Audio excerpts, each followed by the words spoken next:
In the name of God, the Lord of mercy, the giver of mercy, may God's peace and blessings be with all of you. Welcome, people, to today's session where we start to look over Salah as part of the covenantal law. In fact, Salah is the major aspect of the covenantal law.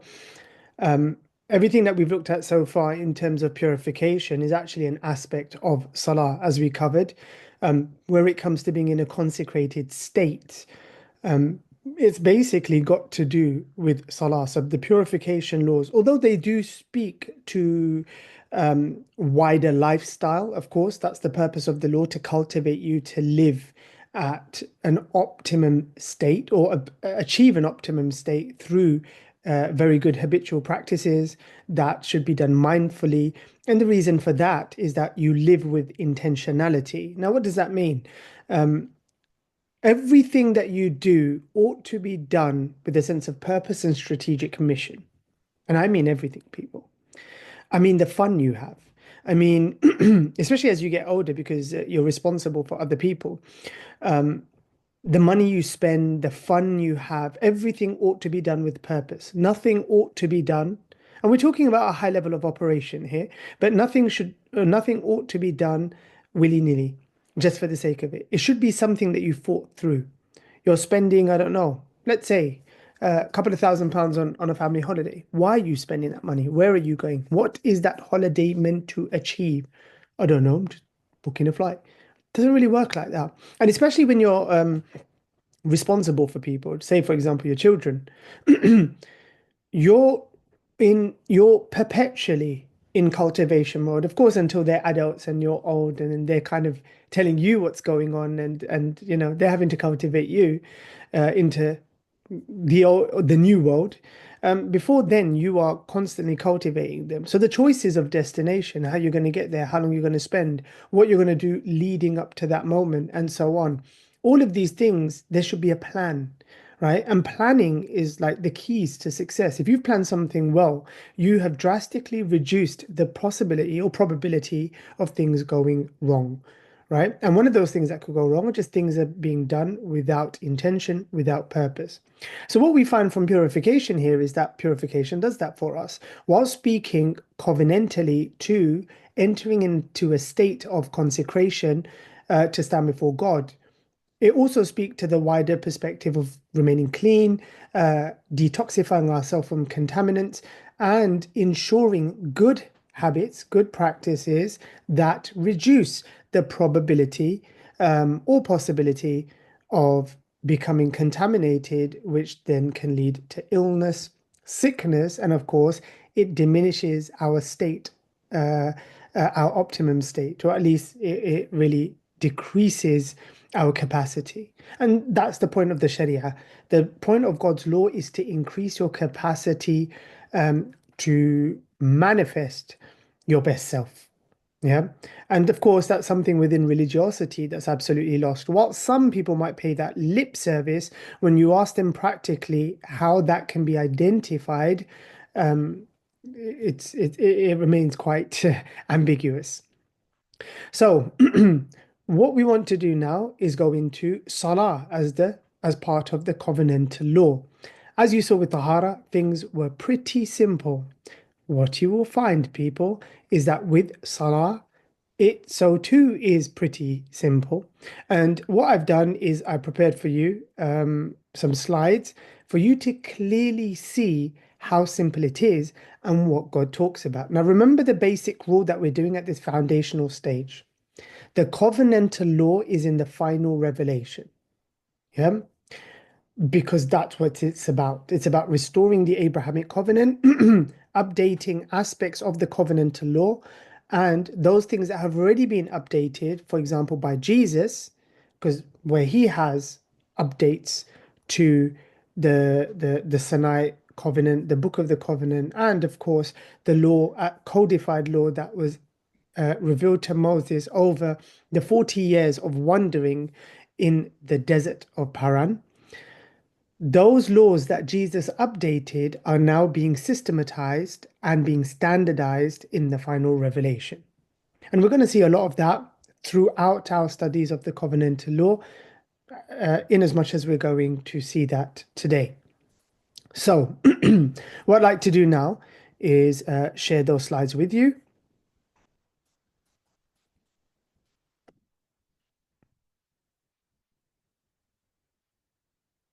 Here we are.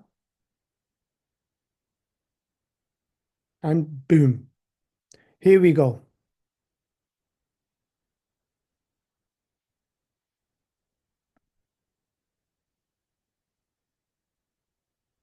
Beautiful.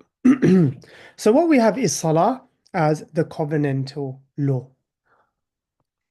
And pardon me as I drink my coffee and speak to you wonderful people at the same time. So what we have is here, for many of you who have completed the great overview um, module, we have our symbolic timeline, well, not symbolic, our famous timeline that goes back, obviously 20,000 years plus, to the beginnings of the intellectual sapiens, Adam, his sons Cain and Abel, Seth, Enosh, and so on. And we've got that going all the way down to the last prophet, the last messenger of God, Muhammad. Yeah, and in between, you've got all of this timeline. Now, Genesis tells us, right at the beginning of Genesis, for those of you who have heard the article or read the article on the Learning Hub, and if you haven't, then I strongly advise you do so. And I look forward to your feedback as well, of course. You have Enosh. Now, that's not to say that Salah prayer started with Enosh, is that's where it becomes ordered and people start coming together to celebrate the name of God. Yeah, so as we would say in Arabic, Salatul Jama'ah starts with Enosh, as we see in Genesis. And if that's where it starts, then we know it's going all the way through to Muhammad. Yeah, and it goes through Noah, Hud, Salih. Yeah, that's in the post-Diluvian period, but before Abraham, right? So we're talking about most of the Neolithic period in the near Middle East. And then, of course, you've got Abraham starting off around, the beginning of the Bronze Age. And it's interesting because the Bronze Age begins with Abraham, and then you have the Iron Age, which begins basically around David's time. So anyhow, you have Abraham, and we have references to Salah, to Abraham, not only in the final revelation, but also in um, um, the first, codified revelation, which is the Torah. You have Ishmael and Isaac, Esau, Jacob, Joseph, Job, right? And you have their stories of them praising God, standing before God, bowing, prostrating, and so on. Moses, Aaron, Joshua. There's loads there in Numbers, in Leviticus, in Deuteronomy, in Exodus, in the book of Exodus. In fact, in all of the chapters of the Torah. Then you've got the time of the 12 judges, and then moving on to Samuel, Saul, David, Solomon, right? In that period, you have David. There's a reference to David Salah, um, both in 1 Kings, in the Tanakh, as well as in the final revelation. And of course, all of these people are mentioned. Going on to the last period of the Israelites, you have the Salah of Mary, you have, so for example, with Mary, God actually says to her, Ya Maryam, uqnuti li rabbiki wasjudi warka'i ma'ar-raki'in. Mary, devote yourself to God. Be obedient in standing towards God. Uqnuti li rabbik wasjudi, prostrate. Yeah, warka'i ma'ar-raki'in, and bow with those who bow. We read about Jesus who says, Inni Abdullah. I am the servant of God. Atani al-kitaba wa ja'alani nabiyya. He gave me the covenantal decree and he made me a prophet. Wa ja'alani mubarakan aynama kunt, and he blessed me wherever I may be. Blessed meaning a person that gives benefit. In Arabic they say baraka dhu nafa. So barakah, blessing, is basically something of benefit. So he has made me of benefit wherever I may be. وَأَوْصَانِي بِالصَّلَاةِ وَالزَّكَاةِ مَا دُمْتُ حَيًّا. And he has exhorted on me salah and zakah, sadaqah, as long as I am alive. Yeah, so we see that to be the case. That intimates something here. When we say the word salah, are we talking about something that's Muslim and specific? Because remember, Jesus is from amongst the Jewish community. He's an Israelite prophet, calling them to the restoration of Abraham. He speaks Aramaic and Hebrew, and probably, bits and pieces at least of Greek, or understands bits here and there, because the Greeks have been controlling. Well, actually, before the Hasmonean, it was before the Hasmonean period. You had Hellenic culture there. It hadn't necessarily died out, but you also had very strong Aramaean presence as well. So the Aramaic language definitely, and it's known, it's recorded that he spoke Aramaic. Now, the Jews generally of that period, of those few hundred years, they spoke Aramaic, they spoke Greek, they spoke ancient Canaanite, which they called Hebrew. Um, and so on. So they were quite multilingual at the time anyway. Um, but anyhow, God is in Arabic referring to whatever Jesus was doing as an Israelite, part of the Jewish community, as Salah. Yeah. The same with Abraham. Abraham's an ancient Mesopotamian from the early Bronze Age. But whatever he was doing has been classified later in the Arabic language as Salah. Yeah. Moses the same. Yeah, Moses grew up in Egypt, so spoke Egyptian. And then what you have, as well as that, he spoke Egyptian. Um, he was from the Hebrews or the Israelites as well. He spoke their language as well. And what do you have fundamentally? Yeah, you fundamentally have his practices also being referred to as Salah. What does that tell us as to what Salah is? We'll answer some of these questions as we go today, but I thought I'd just throw that up out there, and that's why we're looking at this here. So now let's look at the conditional covenantal history, right? You have the Adamic covenant, which Adam himself forgot, God tells us. فَنَسِيَ وَلَمْ نَجِدْ لَهُ عَزْمًا, right? He forgot and we didn't find him of strong resolve, God is saying. And of course, what he's telling his children, Bani Adam, children of Adam, is don't make the mistakes of your forefather Adam. And God says that explicitly in chapter 7. لا يفتننكم الشيطان كما أخرج أبويكم من الجنة. And he refers to us as Bani Adam. So he says, Ya Bani Adam, children of Adam. Don't let the devil get you as he got your parents, your forefathers, and he had them kicked out of the sanctuary. Yeah. Then you have the Abrahamic covenant, which was about upholding God's sovereignty, and that Abraham himself, him and his family, would be given leadership over that covenantal, uh, um, the mission, right? And then obviously the mission, he went with Ishmael. Ishmael's pledge and his job in that covenant was to maintain the headquarters of the Abrahamic ancient house in the desert of Paran, where people would come from all over the place. يَأْتُوكَ رِجَالًا وَعَلَى كُلِّ ضَامِرٍ. They would come to you walking on every vehicle, basically. They would come to the desert of Haran and they would pay homage to the Supreme King. And his job was أن طهر بيتي للطائفين والعاكفين والركع السجود, as we see in chapter 2, that he would keep it pure of devilish influences, right? Whether that's vice, whether that's paganism, polytheism, i.e., ascribing God's sovereignty to either an idol, a person, or whatever the case might be. That was his job for those people who come as pilgrims, who walk around it, who stay there in seclusion, who bow there, and who prostrate there. At the same time, God says to Abraham that through your son Isaac, now the covenantal law will be revealed, and it will be a law for them to live by, and it should be a light unto all other nations, and you will be a holy nation, meaning a cleansing nation. Your job is to cleanse the environment and uphold God's order. Yeah, and then a couple of hundred years later, that law is revealed to Moses at Sinai and then later reaffirmed at Moab. And their job was to uphold it. That doesn't mean the Ishmaelites disappeared. If you notice, I put the Ishmaelites in the background there. And the reason is that they are still part of the covenant. It's just that their job isn't being stewards or custodians of the covenantal law. Theirs is custodianship of the covenantal house. Because remember, the Temple of Solomon was only built in Solomon's time. Yeah. Now, Solomon's around 900 BCE. Ishmael's like 2000 BCE. There's like 1100 years, 1100 years between Ishmael, Abraham, Isaac, and Solomon later.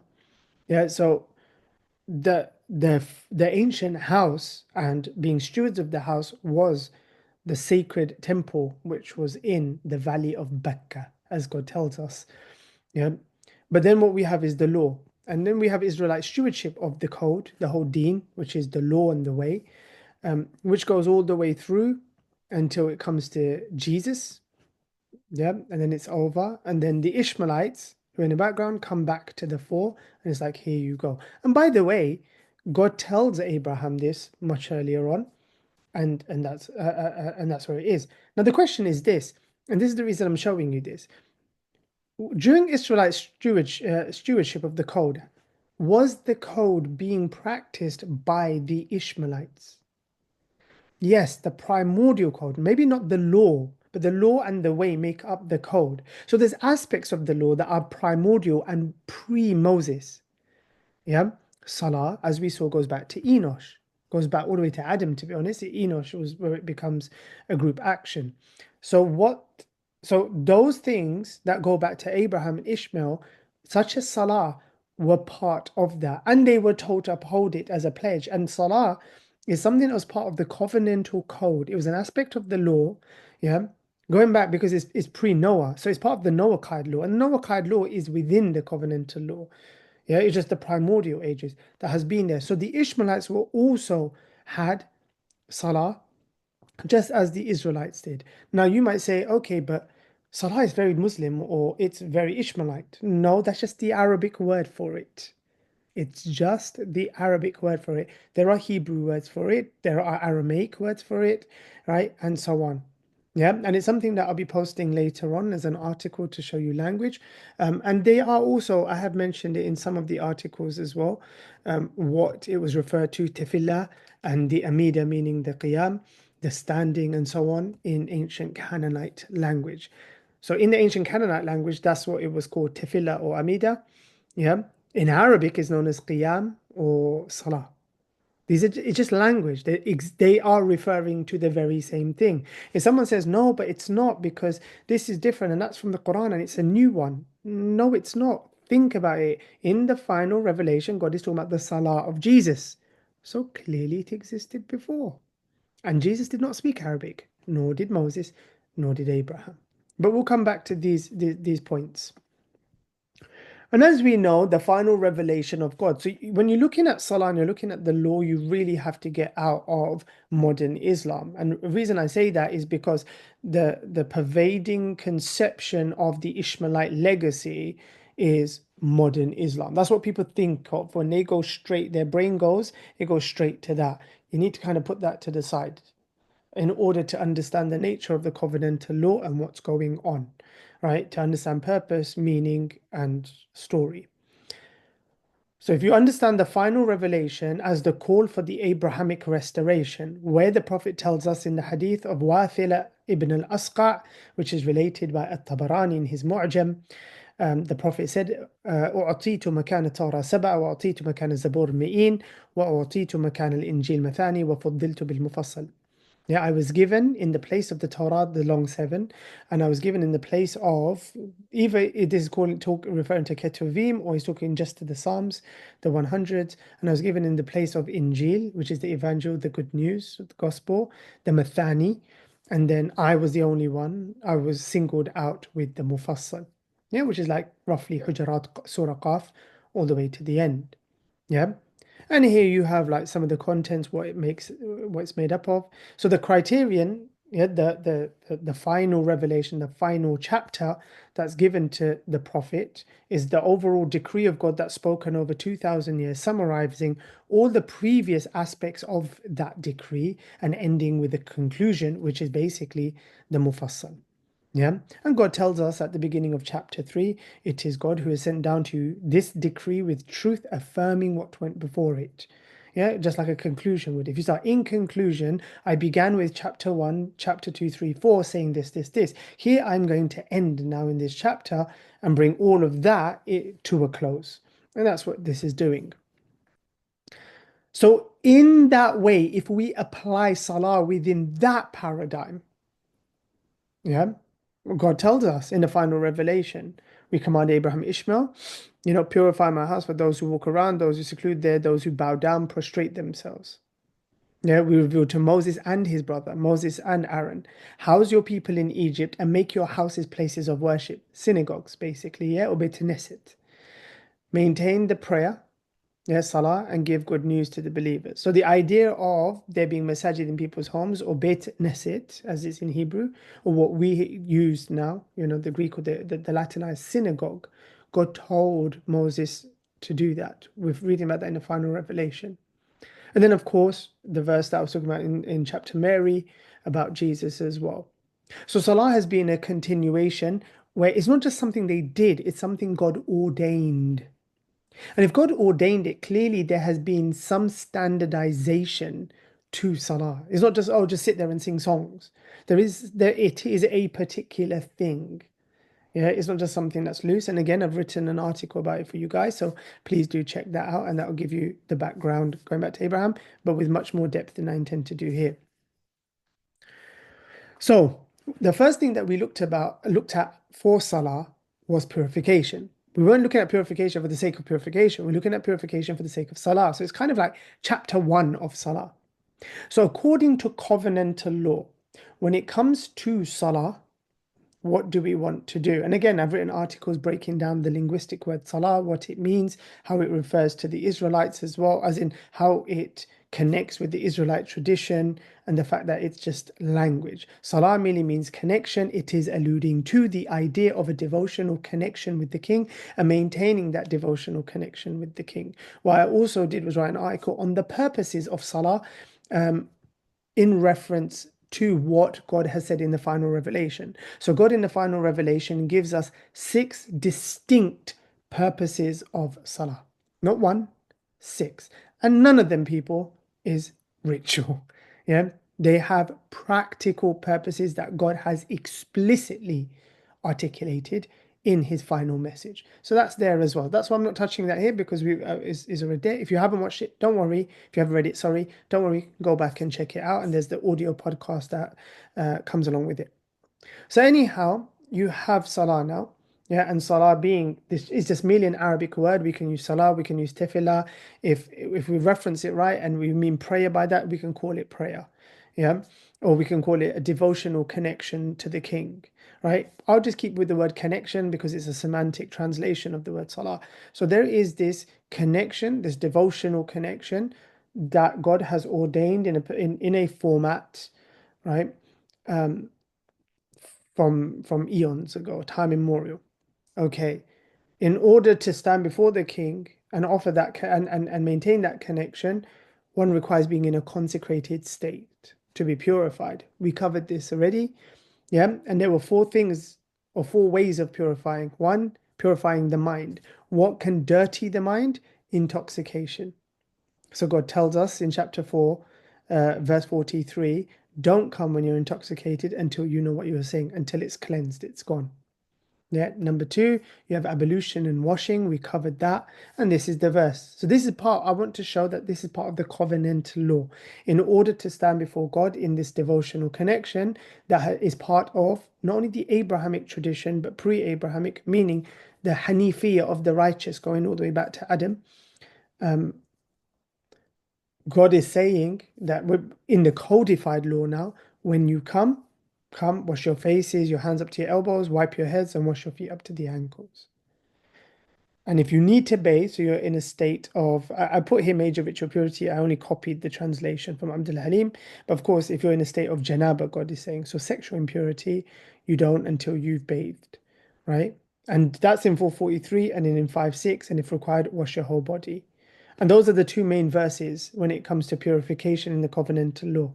And if you don't have any water, then you do what is called in Arabic tayammum. And it can be rendered as a verb, fatayammamu, as an imperative. It's a command, right? Which is to do what? Sa'idan tayyiban famsahu biwujuhikum wa aydikum minhu. Yeah, to take sa'id tayyib, which is clean earth. Not just any earth, clean earth. And then, as we saw in the hadith, right, when we were reading it in Umdat al-Ahkam, touch it, yeah, rub it off, and then just touch it, symbolic, like that, and you're done. Yeah, and that's if you don't have any water. So that was purification for Salah. So that's the first step. Okay. What does God tell us? This is what's really important here. The covenantal law is in the final revelation. Everything else from the prophet is clarification and details to that, or good practice. So there may be certain things that the Israelites were doing. God took away its obligatory nature, but the prophet said, whilst it's not an obligation, meaning you haven't broken a covenant by not doing it, it was part of the covenant, and it is good to keep it up. It's only going to optimize you, right? So I'm going to come back to that when that takes place, and we'll probably be looking much more at that when we look at Umdat al-Ahkam very soon. But for the moment, we are looking at the covenantal law, which is in the core default of the covenantal law. And we are going to cover everything in this lesson. So you're like, hang on a minute, there's loads. There actually isn't. Everything else is either details, but like I've said, everything else when it comes to covenantal law, and I've got an example here, by the way, is an extension of the covenantal law. Yeah, I'm not talking second order. I'm talking about clarification or practical implementations. It still derives from the default covenantal law, which is in the final revelation, and this is what you need to know. Because anytime you get confused about anything, this is what you're going to come back to. Where's step one? Yeah, let me stop, go back to the beginning, and start step one again, and then I can make my way through. So it's about taking a structured and lucid approach. So God tells us when it comes to time periods. So yeah, or not when it comes. I'm not just bringing up time periods. God brings up time periods. Sorry. Yeah, God brings up time periods basically. I'm trying to move this here. There you go. Yeah, God brings up time periods. He tells us all about them, and He tells us that inna salata kanat ala al-mu'minina kitaban mawquta, right? So the salah upon the faithful, yeah, is kitaban from the word kitab. It's not booked. It is ordained because it's an ordainment.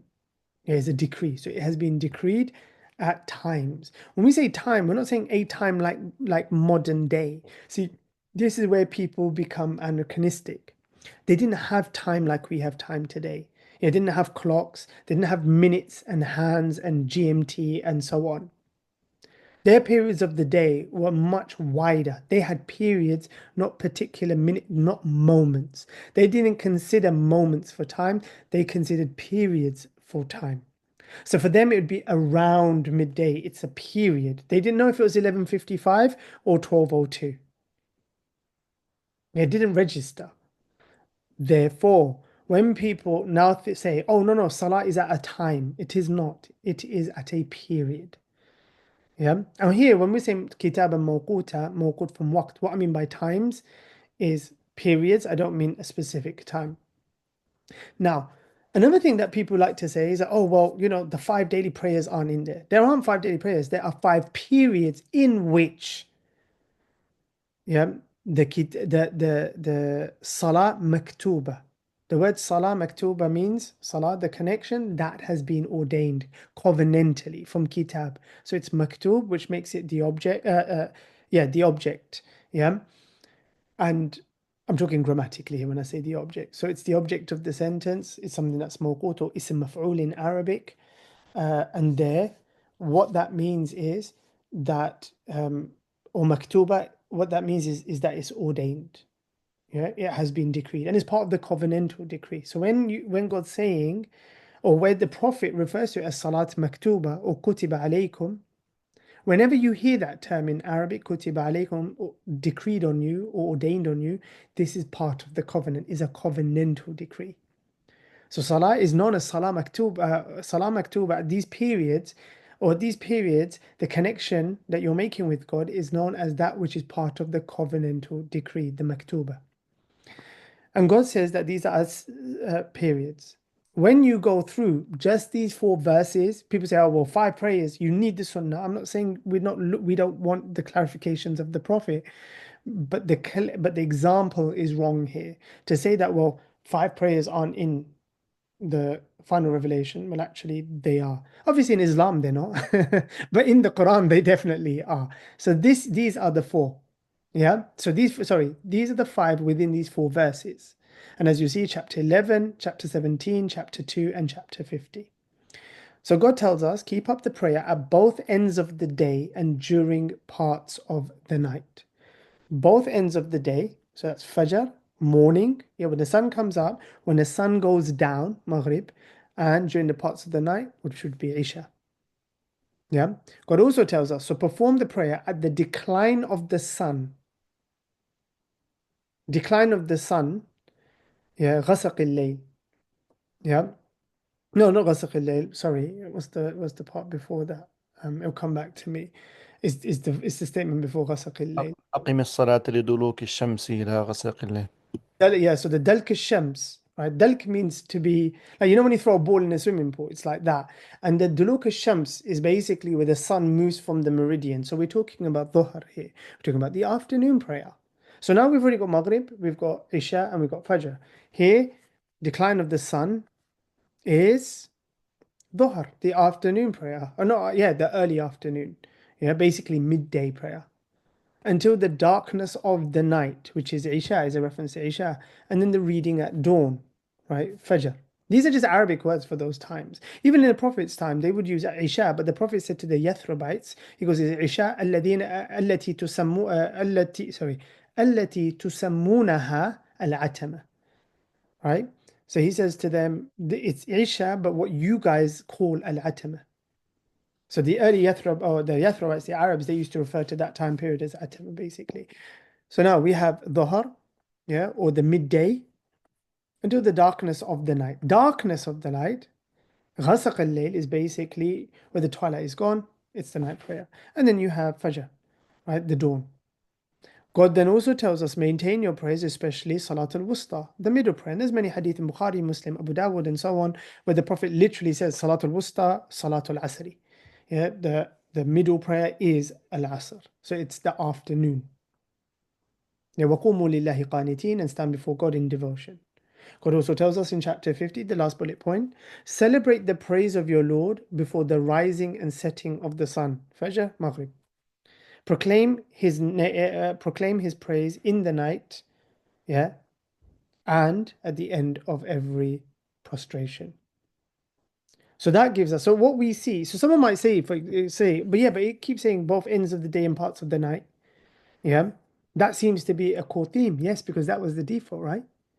That's been the default. If you again, if you see in the articles, just to remind you, the Prophet Daniel, David, and so on, they had three prayers. It would be morning, evening, and night. Yeah, so they would just get on with work through the day, get that out of the way, and then come home.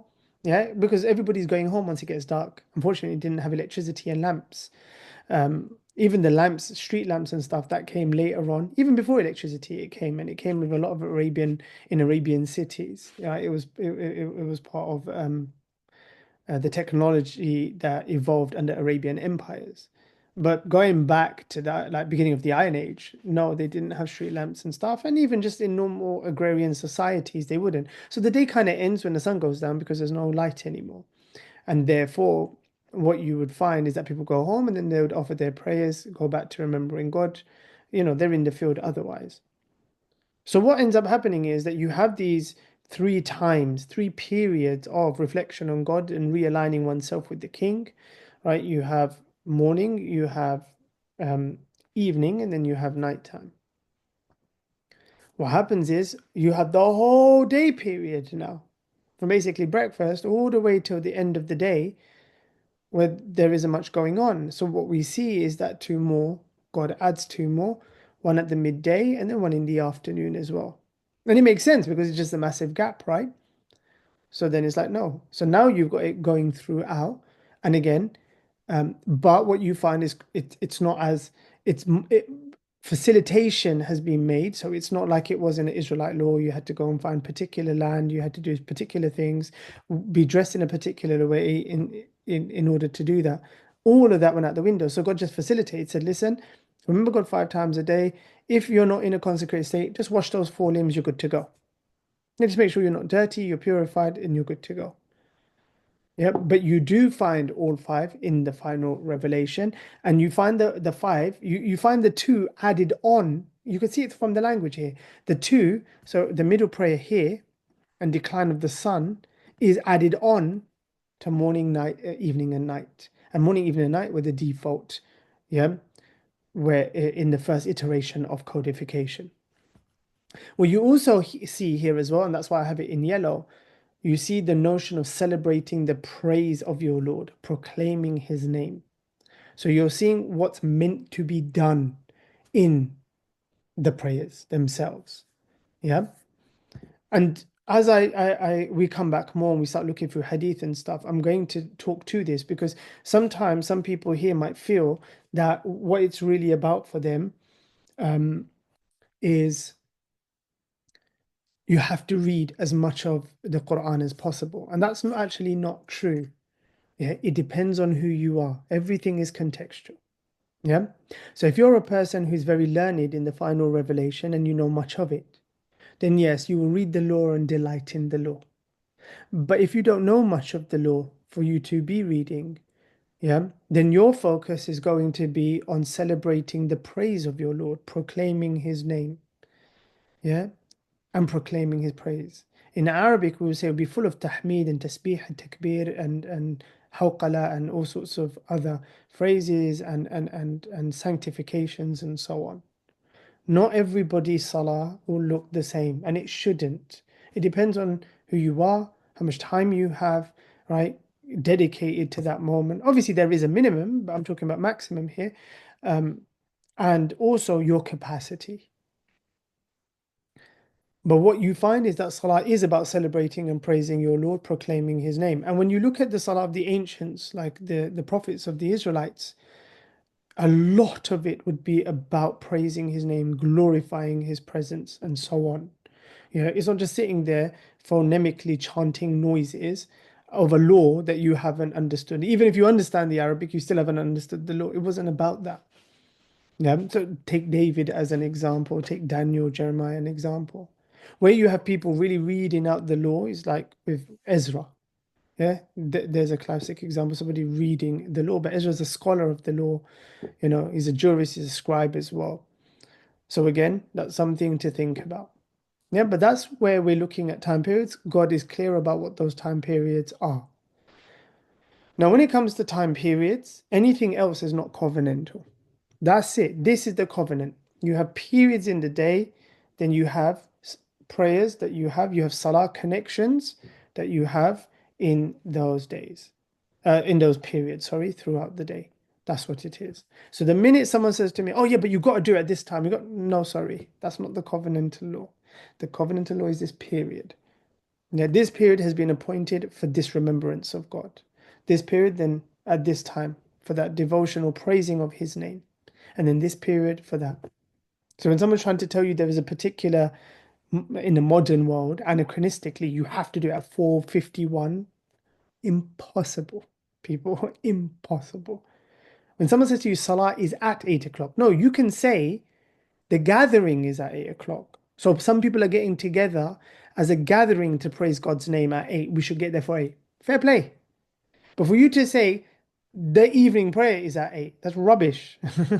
There is that nothing happens in the celestial world, and that's our signs and symbols. Nothing happens in the celestial world in a matter of 60 seconds. So it's absurd. Yes, Yusuf. So you know in the Surah 107 Common Kindness where God says الَّذِينَ هُمْ عَنْ صَلَاتِهِمْ سَاهُونَ, they're like heedless Yeah. about their connection. And Mhm. then some scholars have they've like I guess Which posited. scholar? Mhm. Which scholar? Oh, as in when I've like looked at books of tafsir, I don't know they what Nassim means. Speak English. Sorry, bro. okay fine, but exegesis, okay, or interpretations. Some scholars have interpreted So that you're telling sahun. me their interpretations. What did they base their interpretation on? Good question. I'm not sure. Don't tell. So what's the point of you just telling me random people said? If you're going to adopt it, then you have to know why they said it. And No, you I'm asking for clarification. oh, you're asking me about them. Rule number? No, I'm asking you to clarify something that I read from them that Yeah, I'm yeah. So you want unsure of. me to clarify someone else's opinion. See, you lot do it all the time. If you're going to adopt someone's opinion, even for the sake of the class, then you have to argue it You have to argue that opinion. We don't care where the opinion came from. We Okay. care about the argument. I don't mind if you go and rip someone else's argument. Yeah, you're not getting paid for it, so it's okay. It's not copyrighted. Yeah, but at least know the argument. Okay. Yeah, because this is very clear here. Mm. Because then we can really test it. Yeah, when someone Mm. just says, "Oh, this said," we can't do anything. Okay, so what if it said it? Oh, it just said it. What am I meant to do with that?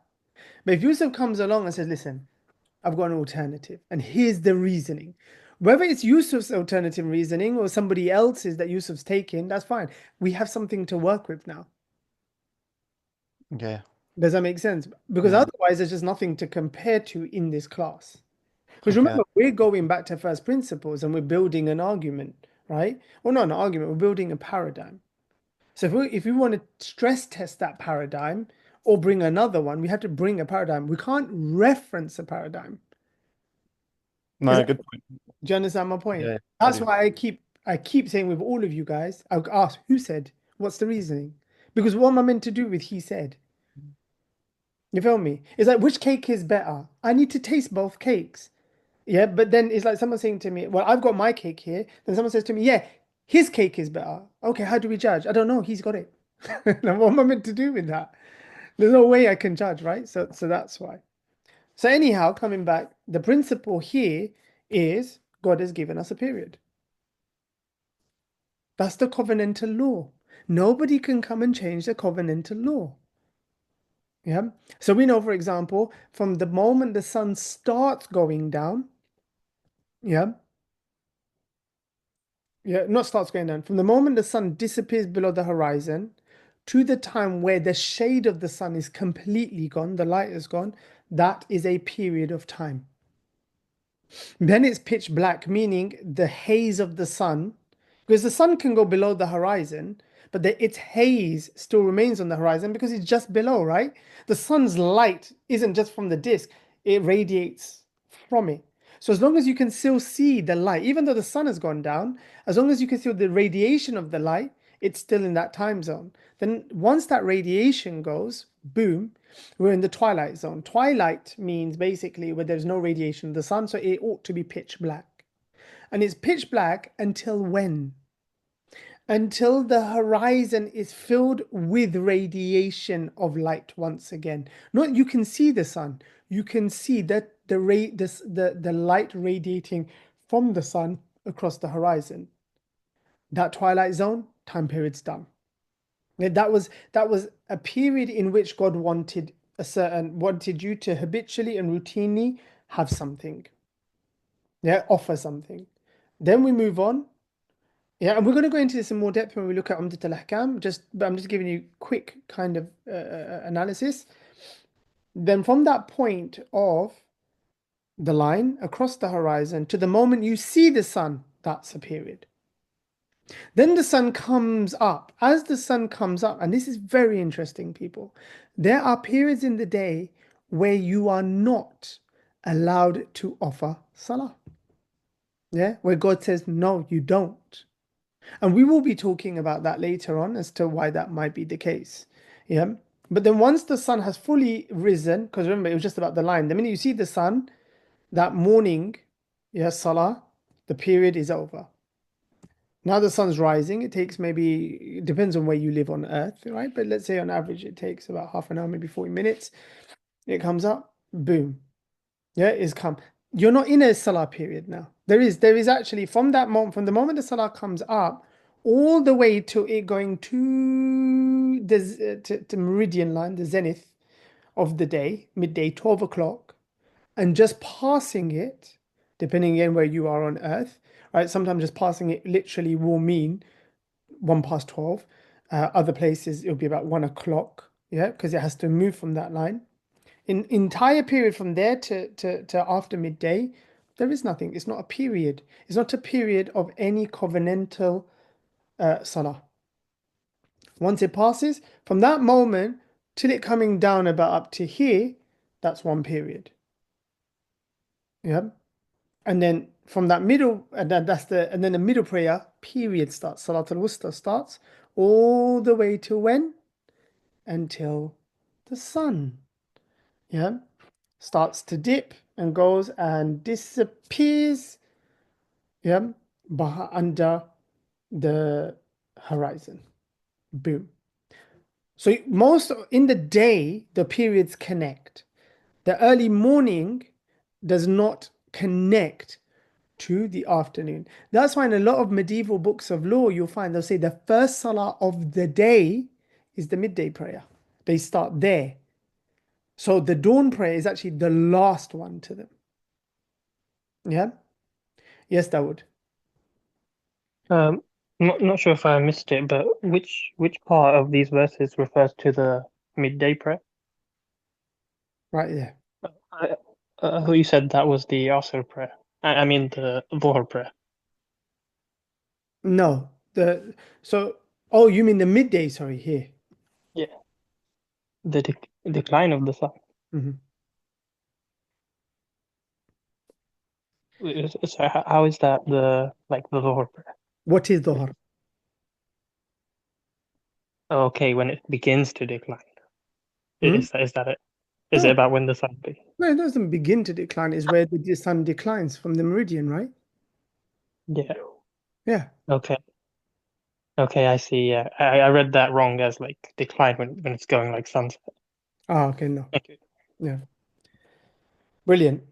So that's that. Even now, I've gone into much more depth than I intended to, because we're going to be looking at this when we're studying on the Takam. The Prophet explains this a bit more, and you see this in practice in Medina.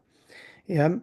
But it's just to give you a clear period. Okay, there are times, there are 5 periods in which the God has given us a covenantal law, so He's given us a covenantal time frame. Yeah, a law time frame for that salah. So we looked at purification, we've just looked at time. Okay. If there are people in a group or a society, a social or political community, God also refers to the idea of calling them to gather together. What is that call? What is that call? Well, actually, it's known as a nida in Arabic. Yeah. So, for example, God says on a Friday in chapter 62, إِذَا نُودِيَ لِلصَّلَاةِ. Nudiya is the passive verb. Yeah. Nada is he called. So it's call, it's like an announcement. So is the nida, the calling. So when the call is made. Someone say, okay, but where does the word adhan come from? Well, you see the word adhan or adhin, right? The command in the imperative where God is speaking to Abraham 4,000 years ago and telling him, وَأَذِّن فِي النَّاسِ بِالْحَجِّ, and proclaim or announce the Hajj to people. So that's where the term adhan. Adhan also just means to make an open proclamation. Yeah, to make an open proclamation. That's why you have it in the call to prayer. Hayya ala salah in Arabic, come to connecting with God. Hayya ala falah, come to success. And it's kind of dig at the Jews, to be honest, because they said ulaika humul muflihun for those of you on the Hebrew course, right? So that's what God said. Actually, no, this is falah, come. So again, with his adhan, nida, there is, again, these are just generic Arabic words. This is not legal terminology, generic Arabic words. But what you do have is a call to a communal prayer. We see that that is referenced in Revelation. Yeah, so it's an aspect of the covenantal practices around Salah. Then there is direction. As many of you know, the direction of Salah used to be Jerusalem. Why? Because the stewards and the custodians of the covenantal law were the people who were given the land by God, the righteous amongst them, of course, right? And that's where they resided. That's where the ancient sanctuary was for them. So obviously, that was the direction they had. So why does it change? Because the stewards changed. Very, very simple. Yeah, the stewards change to the Ishmaelites, and the Ishmaelites are the keepers of the ancient, oldest and most ancient headquarters of God, the ancient house in the wilderness or desert of Paran. And we see God talking about that there, right? Actually, no, I didn't put it here. But there is a verse in the final revelation where God is saying to the prophet, we know that you preferred it to be as custodians, that you would have the ancient house return as the direction. So God was like, I'm going to give that to you. And then what you have in chapter 2, it being, it said face. So this is part of the covenantal law around Salah, face in the direction of the sacred masjida. Now remember, a masjida is the ancient Aramean term, right? For those of you on the great overview, and remember when we were looking at Salih, right? And we have, archaeological evidence, and it was called a masjida. Yeah, which just means a temple, to be honest, because that's what the rock temples in that ancient Aramaic language was. It was called a masjida, right? Then became masjid over time. So a masjid is just a place, a temple where devotions would take place to a sovereign. They used to believe in, they used to pray to rocks and idols and all sorts. So their masajid used to have idols and rocks in them. Obviously, these were cleansed. So the term masjid is not specific. Pagans use that for temples. It literally, and the English word temple is exactly the same. So if you use the term, so mosque is something that came out from, the Iberian Peninsula. It went through Spanish, Latin, and English. But whether you say this is a temple, whether you say it's a building, a sacred space, whatever you want to call it, they all actually are the same thing. Yeah. So mosque comes from mesquita, that came from masjid from Arabic, and the classical Arabic masjid came from the ancient Aramaic mesquita. So where God says Masjid al-Haram, haram meaning there are certain things that are forbidden, meaning inviolable in that place. There's certain things you're not allowed to do. So you're not allowed to cut down trees unnecessarily unless there's great harm to someone. You're not even allowed to showka, you're not even allowed to break a thorn. Right? So there's certain things you're not allowed to do within the sanctuary. Yeah. So Masjid Haram means it's talking about a masjid, but masjid as in a sanctuary as opposed to a building. Yeah, the building is not the masjid. A masjid is a place. Yeah, whether it's got bricks in it or not, it remains a place. Because the meme in masjid means a place. All right, it doesn't mean a building. So anyhow, the Masjid al-Haram is the place which is inviolable. Turn your direction to the inviolable. That's why you have some people translate as inviolable sanctuary. As a truth from your Lord, He's not unaware. Wherever you may have started out, whether it was Jerusalem, whether you were a pagan and praying to the rock masjid round the corner from your house, now you are on truth. Turn your face in its direction. All of you, wherever you may be, make sure you're doing it in this direction now. Yeah. Now we know that this was an update to the codified law because God says the foolish people will say, and we covered why Safi and Sufaha, foolish people, that reference has been made in the Hibber program. Please do go and check it out over there. But God says here, the foolish people say, what has turned them away from the direction they used to face? Meaning, why have they left Jerusalem? Again, remember, this is the Abrahamic restoration. It is the tradition of the Israelites.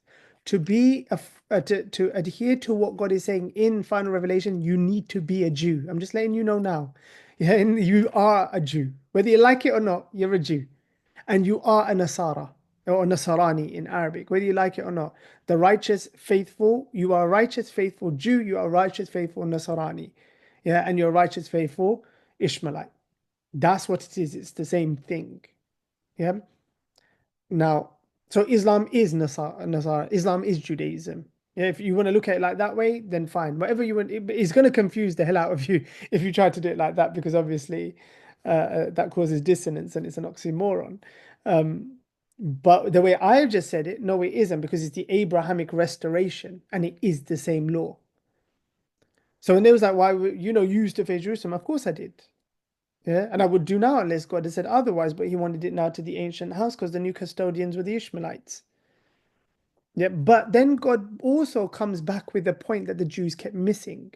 Yeah, and it's something that they were doing quite a lot, which is what Christ, the Messiah, right, Masih in Hebrew, or Christ in Greek, was attempting to rectify with them. They had lost the spirit of the law. So they just like, oh no, but you're not praying to Jerusalem, XYZ.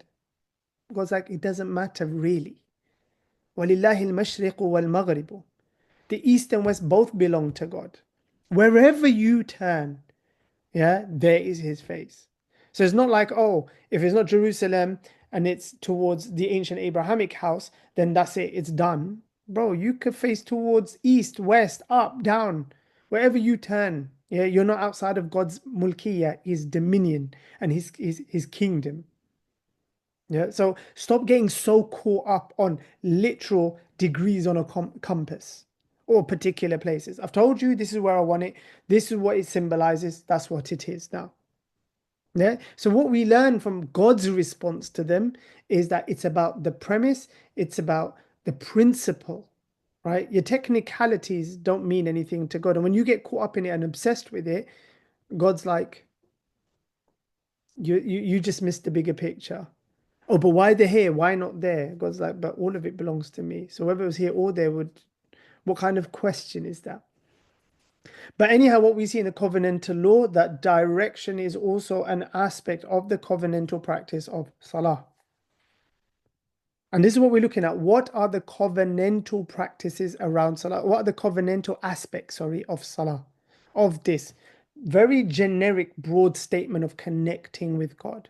So what we've seen so far, yeah, is purification, periods of time. And when you look at them, it comes in amongst the 5 different periods. Yeah. If there is a group, then there is a call. If there's a group of people living, not just random guys walking past, but there's a group of people who live together, then they will have a call for it. Yeah? That there is a direction in which they face, that there is the aspect of standing. Yeah. Now someone can say, oh, but what about the in Arabic takbir or call extolling God's greatness? Yes, that's within it and without it, 100%. Yeah, and God alludes to it. Those kind of details I'm going to go in because they're clarifications or explanations. Yeah. Then it's not an aspect of it is not the covenant. It's not aspect, is a clarification of an aspect of the covenant. So if you're going to enter into now the connection and you're going to stand before God, then yes, there is an explanation around that, but it is not the covenantal law. Yeah. Now, the aspect of the covenant, an aspect of Salah is what? Standing. And again, this is me. I want you to look at it like this. Imagine you went through the entire final revelation from God and you took everything from it and then you started to categorize things. Oh, this is about stories to do with Hud. This is Solomon. This was, I don't know, Israelite shortcoming on XYZ. Oh, this is to do with breastfeeding, the law. Then you took everything and you said, oh, this group is to do with Salah. Okay, let's see what God has to say about Salah. There's things to do with the existential purpose of Salah. Cool, we'll put that in one group. Then what does it mean in terms of what Salah is? What happens is choreography and so on. Boom. Then when you take that, this is what you're left with. Not only these 6 verses, by the way, there's a few here and there, but they are saying everything that's being said here. Yeah? Everything that's being said here. So 1, God says, وَقُومُوا لِلَّهِ قَانِتِينَ. Stand before God in devotion. I'm going to come back to what qanitin means and why I chose that image particularly, of qunut. Then you have a verse in chapter 3, Ali Imran, the family of Amram, where you have Zechariah. And God says, the angels called out to Zechariah while he stood praying, yusalli fil mihrab. So God tells us he was in salah, in the sanctuary, and he was standing praying. So we know that from salah is qiyam, standing. And in Hebrew, qiyam is amida. Now in Arabic, the Arabs would refer to salah as qiyam as well. Yeah.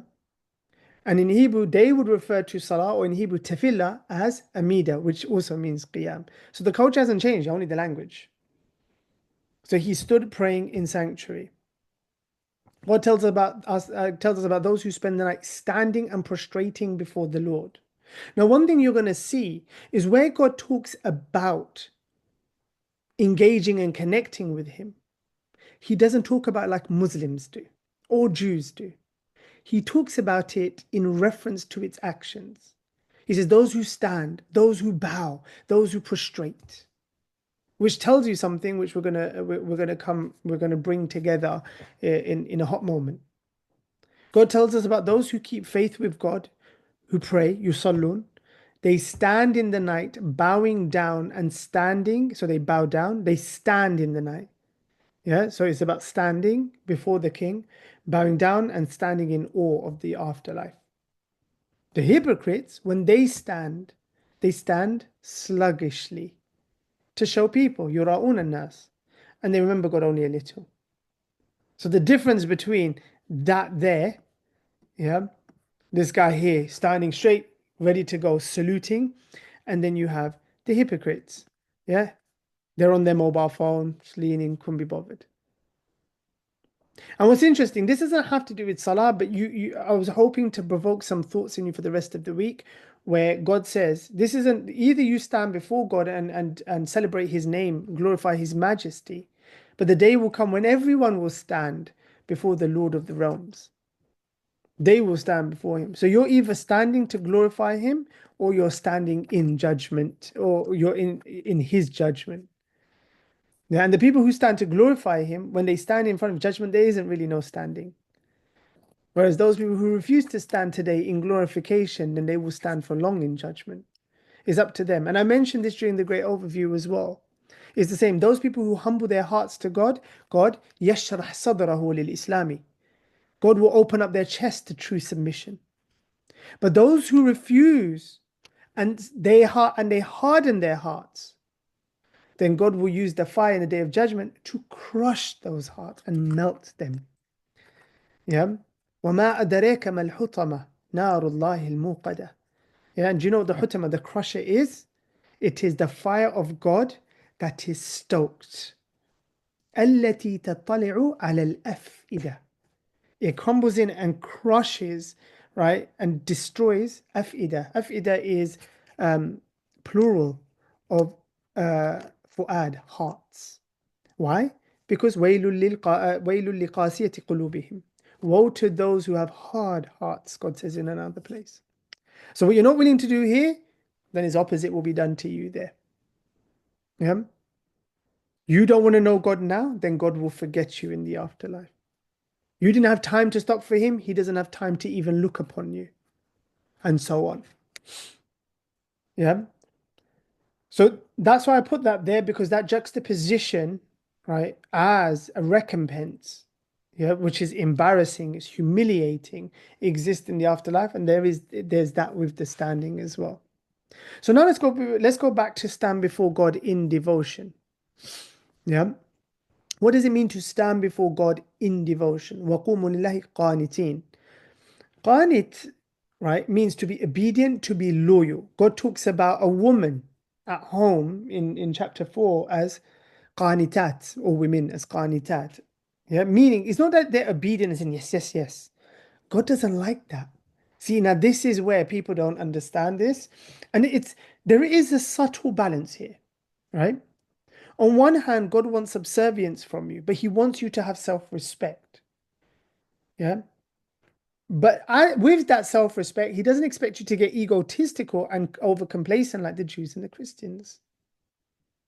Like my wife was talking to a lay preacher, a lay priest recently, and she was telling me, she was just like, Christians are crazy. Like the things they come out with.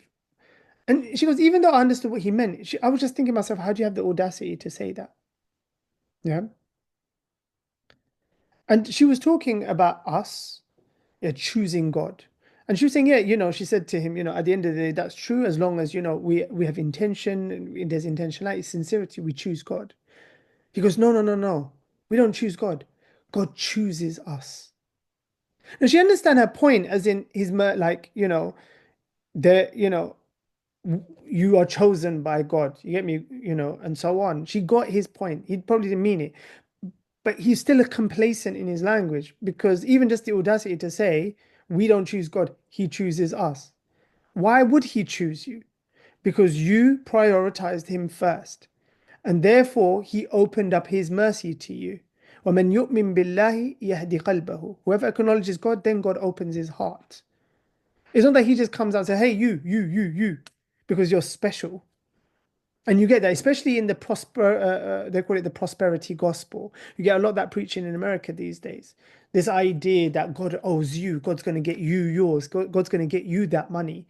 You're owed this. Why? Who made you special? Where did this self-entitlement come from? You would be lucky if an ant spat in your direction, let alone God. What made you think you are worthy of anything? Yeah. That's why Allah says, you are a piece of sperm. You are penis dribble. أمشاج نبتليه. Yeah. What are you? Nutfa. How did you come to such conclusions about these big things? In fact, you weren't even worth being mentioned. لم يكن شيئا مذكورا, God says. Yeah, so it is. But at the same time, when you're being humble and you're serving God, God still wants you to have a human dignity to it. So as some of you might have come across the hadith, where even in prostration, the Prophet said, don't put your hands on the floor because that looks like the prostration of a dog. And God did not make you a dog. Yeah. He ennobled you. Yes, you prostrate to show your humility to the Supreme King, but you do it with dignity. God doesn't expect the righteous to be undignified. There's a difference there. So now coming back, where God is talking about qunut, yeah, in devotion here, to be devoted or to be qanit. Qunut is obedience out of loyalty, is a sense of loyalty. I'm there in uniform, ready to go. So when you stand before God, if you're still, yeah, and God is like saying, be qanit. It is basically you're standing there like a soldier in military fatigue with your salute, not even dropping it, just ready to go. The minute king gives the order, boom, you're gone. That's what it means to be qanit.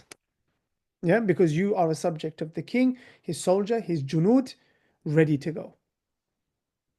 So in salah, it's that.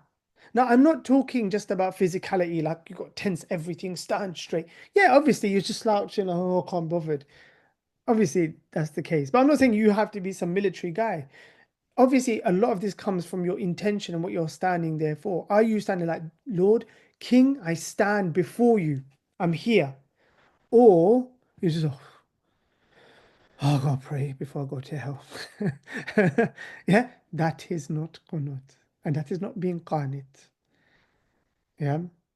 That's like, I'm here because if I'm not, you threaten me and then I'm going to have to keep it moving. Now, don't get me wrong, there are people who do that. And as a result, they won't be punished, but you won't be rewarded. Yeah, that like lowest denominator of intention, all that says about you is that you're just operating at that low thing. And if that's how you roll as a person, then I feel sorry for you. Yeah. But there is no active relationship right there. So that's what qunut means, and that's what God is talking about there. And that's the idea of standing before the Lord. You're standing before the Lord, you're reading out the law in front of him, or or your focus is praising and glorifying his name. And it might be both. You might have a couple of hours in the evening, you say, I'm going to do both. So you praise his name, extol his greatness, celebrate his glory, and you read some from his law as well. You're brilliant. But remember, even as we're going to see later on, even the standing in the opening, all of it is the glorification of the Most High and supplication to Him. Yeah, through the praising of His name. Yeah. So that's the standing. Another thing that God describes a lot in the final revelation, and like again, you take everything in the revelation about Salah, this is what you end up with. Standing, bowing, right? God says, keep up the prayer, pay the prescribed, the tax due, and bow with those who bow. وَارْكَعُوا مَعَ الرَّاكِعِينَ.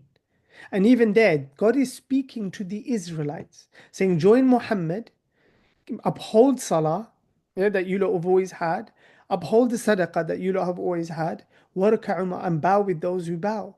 So the righteous Israelites amongst you who are leaving, yeah, the disbelieving Jews, follow them out and be with them, and join the Ishmaelites who bow as well, and all of you get together. Bow with those who bow. We know that this was the case with Abraham and Ishmael, who took a pledge. وَلَقَدْ عَهِدْنَا إِلَىٰ إِبْرَاهِيمَ وَإِسْمَاعِيلَ. And we made Abraham and Ishmael take a pledge. And that pledge was to purify God's ancient house, Bayt al-Atiq, for those who walk around it, tawaf, yeah, those secluded, akifin, ruk'a and sujud. Ruk'a, those who bow and prostrate themselves. In Surah Hajj, in chapter 22, basically the similar statement. We showed Abraham the site of the house. Again, purify my house for those who bow down, those who prostrate themselves. Well, not those, but those who walk around it, seclude, bow down, prostrate themselves. I've just shortened it with the ellipsis. Yeah. You also have, in chapter 22, you who have faith, ya alladhina amanu, bow down. prostrate yourselves, serve your Lord. Look how all of that goes together. Yeah. Salah and serving God as one of his soldiers are interconnected. You're going to see it in a moment because we are looking at the final revelation and how it comes together. But you'll see serving God's cause, serving the king and serving the king's cause, and bowing and prostrating. They are all part of it. Now, not part of it in terms of rituals. I want you to understand what the meaning of these things are. By bowing to God, prostrating to God, you are showing humility, loyalty, right? Veneration, reverence. And that's the basis of your servitude and serving in his cause. Because you sing his holy name. And because he's that important to you and such veneration in your mind and heart, to bow before him is not even an act of humility. Even before that, it is an act of faithfulness that you could even do so. You've been privileged enough to do so.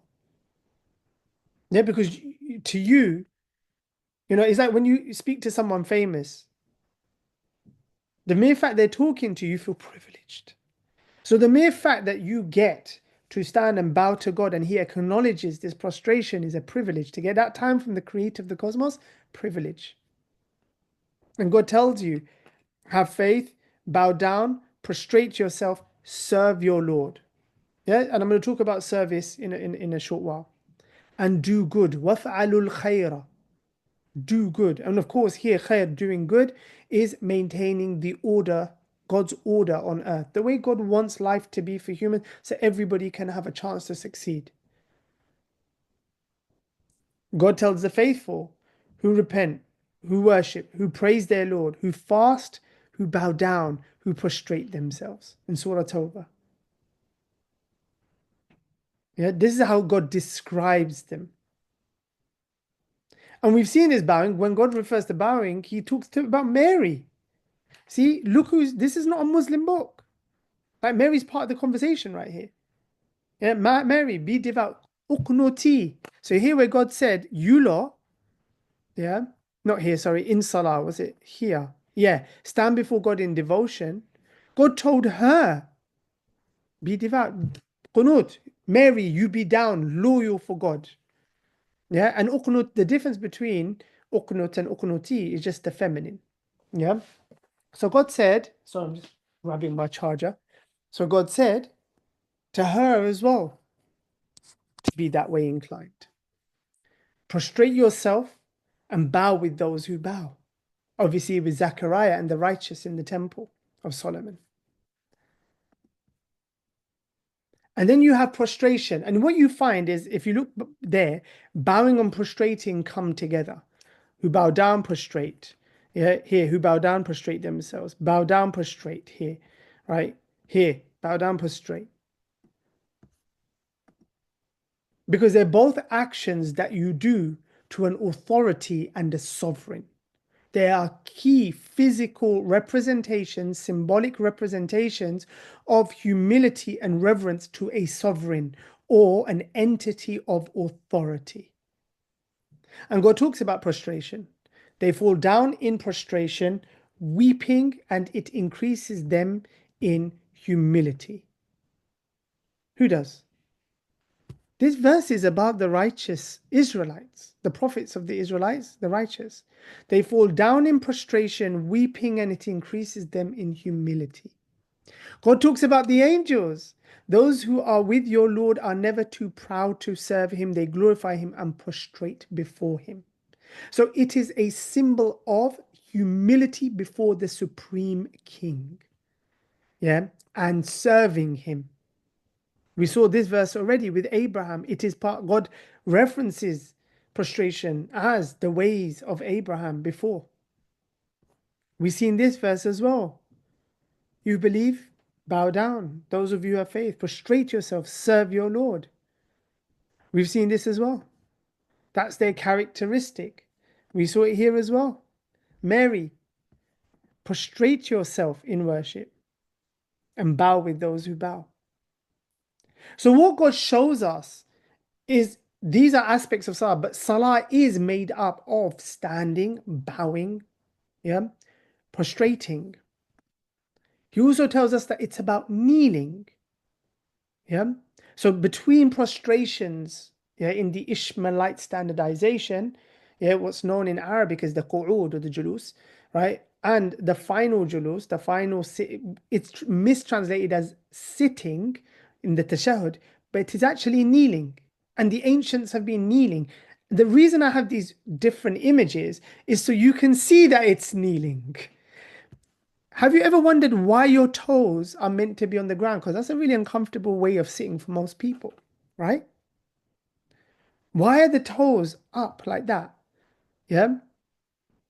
Why don't you just sit flat? Because it is kneeling. It is like a seated kneeling. That's how it looks like from the front. That's a kneeling. Yeah. That's a kneeling right there. Now I've got a soldier kneeling here just to show you what that, not to show you the kneeling like this. But I felt that that picture showed, imagine you were standing before, you're kneeling before your king like that. What's going through your mind and your heart? What are you trying to convey? Yeah, I feel like I'm doing like art comprehension now. What are you trying to convey there as a person? Or what is this person here standing before their king? What are they conveying? That's what you're conveying when you are in the kneeling position. Yeah. And God tells us these are the ways of the ancients. There were some of the prophets God blessed from the seed of Adam, of those we carried in the ark with Noah, from the seed of Abraham and Israel, those we guided and chose. Yeah, it goes all the way. He's going back ancient. Adam, Noah, and those with him, from the descendants of Abraham and Israel. Yeah. Those we guided and chose, their prophets, all of their descendants. And God saying basic, because he's talking about pre-Ishmaelites. When the revelations of the merciful were recited to them, they fell to their knees and wept in prostration. So what we're learning is that the word connection, when it's being referenced an aspect of covenantal law, it is talking to very profound meanings within standing, bowing, prostrating, kneeling. Yeah, it's not about order. Muslims, and I say this because most of the people here are Muslims, they get caught up on stupid things, right? Yeah, but that's not salah. It's not two prostrations, and it's not the standing. That, bro, it's about standing, bowing, kneeling. That is what salah is about.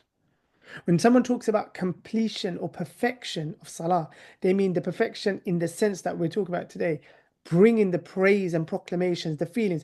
When they are they kneeling like this? Are they, whatever that image is meant to convey as sentiments of this person to the king, are they doing that? Whatever this image is meant to convey as kneeling before the king, kneeling before the king, is that you're kneeling? If a person says no, then to perfect the kneeling, what does that mean? Ikmal, to complete it. It means to bring that to the table. Yeah. Now, God also talks to us about salah in the covenantal code. He talks about it around war. So remember, it's like salah, you have salah, bow, prostrate, and serve God. So God talks about prayers. Yeah, so he talks about war. And within war, he talks about shortening prayers. So those are aspects of, you have the default standardized, yeah, salah. Once you are safe, keep up standard salah, right? Or standard prayer. But if you're not once you're safe, in a normal situation, yeah, and we know you have war, but then the Prophet, based on the legal basis, the ratio underlying why, what it was about war, it was extended analogously to other things. The Prophet clarified that. And we're going to come to that later. But the point is, for the moment, understanding where it came from. So, chapter 4, verse 101 to 103, it talks about salah in war. And salah in war, obviously, war is not a normal standard situation. So, in that situation, you see how salah, bowing, prostrating, standing before God and kneeling, what that looks like in this context. you also have an allusion. An allusion. Doesn't tell you about it, but there's an allusion to Salah for the dead. Yeah. But God doesn't tell us what that looks like. Yeah, the clarifications come with the Prophet. But we know there is because God says, do not pray over any of them. So the Prophet was. So God saying, no, that Salah that is around corpses and the dead, don't do that with any of them, nor stand at their graves. He's talking about the pretenders. They rejected God and his messenger and they died rebellious. And then we know, so what we have is the Salawat al-Maktuba, the covenantally ordained Salah of the day. Yeah. And then we have the Friday. Sorry. Yeah. This is about so war. This is more to do with the fight with the covenantal Salah. Yeah. But how it shifts in abnormal, yeah, or extraordinary, sorry, situations. Whereas this isn't about extraordinary. In fact, this doesn't exist when it's an extraordinary situation. So this is for very normal situation, where just normal everyday life, ordinary everyday life. But you have Friday. Now remember, right? When I say remember, sorry, it was just because of conversation. And Umar Aziz had asked me that question about Friday, and I shared the hadith that Friday is the original Sabbath. Yeah. Friday is the original Sabbath. Again, a lot of this stuff we're going to cover. This is just literally an overview. In one lesson, you have an overview of the covenantal law on Salah. Friday is the original Sabbath. Yeah. And these are just two verses in chapter 62, Surah Al-Jumu'ah, which cover it. What does God tell us about that? Yeah, so when I say Friday, Friday is the original day. But yes, there was a Sabbath for the Israelites. It got harsher and harsher as well for them as a punitive measure. In the final revelation, Christ did not update the Sabbath, by the way. That was updated with Ishmaelite stewardship with Muhammad. Now, what was updated? So in the Sabbath, they are not allowed from Thursday night. If they were doing Friday, they did Saturday. So they did it from Friday night after Maghrib, basically, until Saturday after Maghrib. But for Friday, it would have been for them, if they had Friday, it would have been from Thursday night to Friday night. They weren't allowed to work, and use energy and however they had interpreted it. That massive amount of gap was shortened to basically half an hour, right? An hour at maximum. And even then, all that was not ordained is working. That's all. Yeah. So we start off here, faithful, when the call to prayer is made, إذا نودي للصلاة من يوم الجمعة, on the day of congregation. That's one. So there is a call. Hurry towards the reminder of God. There is a reminder. Yeah. Number 3, the rule of the Sabbath. وَذَرُوا الْبَيْعَ, leave off trading. ذَلِكُمْ خَيْرٌ لَكُمْ, that is better for you. See, the Jews didn't get that. They didn't realize it was better for them, and in fact, it became worse for them. Yeah. Then you have that. Then there is a salah. How do we know there's salah? Because it carries on. Then when the prayer has ended, إِذَا قُضِيَتِ الصَّلَاةِ, do we know there's a salah? What do? فَانْتَشِرُوا, disperse in the land and seek out God's bounty, meaning the Sabbath is over. You can go back and carry on working and doing what you're doing. Yeah, so it's in that period there is the ban of trade now.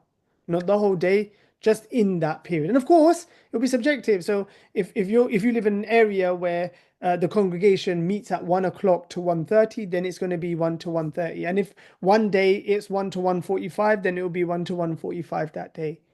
Yeah, so it's practically, the Sabbath becomes this practical thing of what's going on rather than it just being stipulated times, yeah, from God. So it's not a codified time, it's a time, yeah, it's more to do with the practice. The Sabbath is connected with the practice now, because that doesn't exist. Say, for example, I'm trading in a foreign land. So I'm traveling and I'm in a foreign land and I'm trading. There is no Sabbath for me.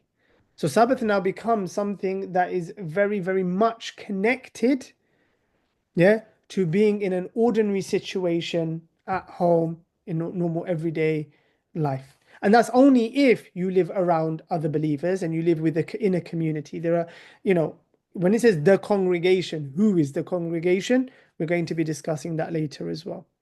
But anyhow, that is the covenantal law of the day of congregation, and those God has very clearly told us what those aspects are. Simple. Oh yeah, and that's it, people. Right, I'm going to give an example of something else in a moment, but that's literally it. That is the covenantal law on Salah. Yeah, so I'm just going to quickly just literally flick through it for you again.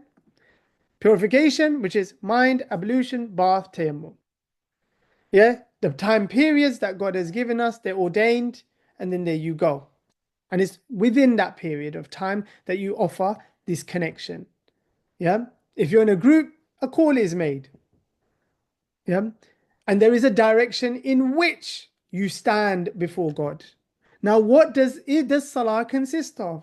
Standing and praising and proclaiming God's name.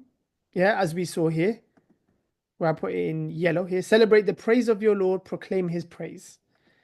Yeah, that's what your standing is about. That's what your bowing is about. That's what your prostrating is about. That's what your sitting is about. Yeah, not sitting, sorry, kneeling is about. So stand before God, how? Qanitin. In salute, in uniform, upright, conscious, ready to go. Yeah, in awe of God. Yeah, in awe of the afterlife. Like you're very cognizant that there is an end, and you're talking to Lord about meeting him. Standing, and you stand prostrate before the Lord, and so on. There is bowing before God. You bow to a king, you bow to an emperor. Yeah. And that has been from ancient times, as we see here. God tells you bow to prostrate because these represent you as a humble, loyal soldier of God who is ready to serve.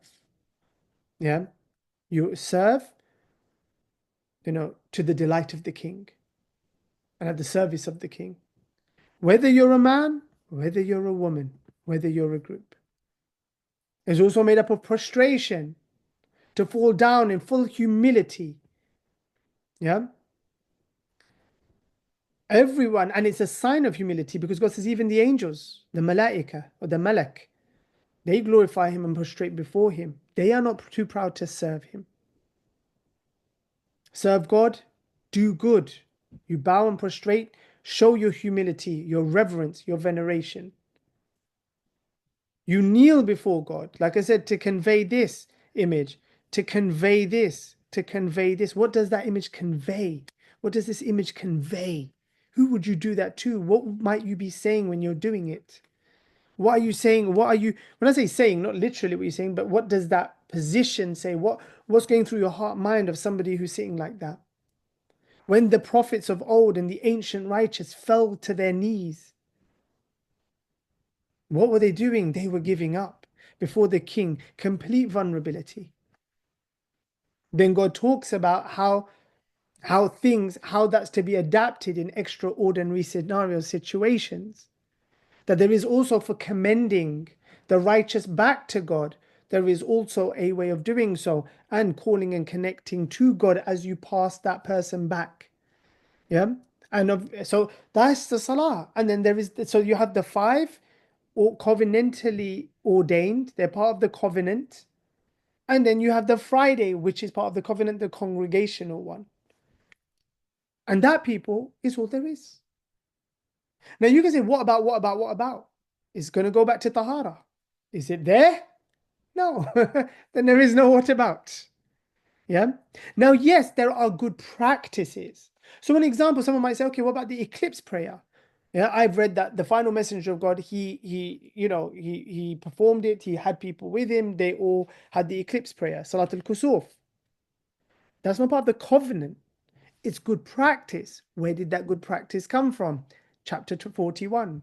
Among his signs are the night and day and the sun and the moon. So they're God's signs. Do not prostrate to the sun or the moon, but prostrate to God. So when something extraordinary happens, all the pagans are going out and they're going and praising God. Praising the sun and the moon. Oh, look, eclipse is going to, let's pray to it. So the faithful, what do? Good practice. Well, you go and pray to yours. We're going to go and pray to the one who created that. Yeah. In one hadith, it's not overly reliable. The Prophet used to fast or encourage people to fast on a Saturday. Why? He said because the Christians and Jews, they celebrate the Sabbath. Yeah. So we fast on the Sabbath because it's not the real Sabbath. Yeah, the real Sabbath is Friday, which is why you shouldn't fast on a Friday.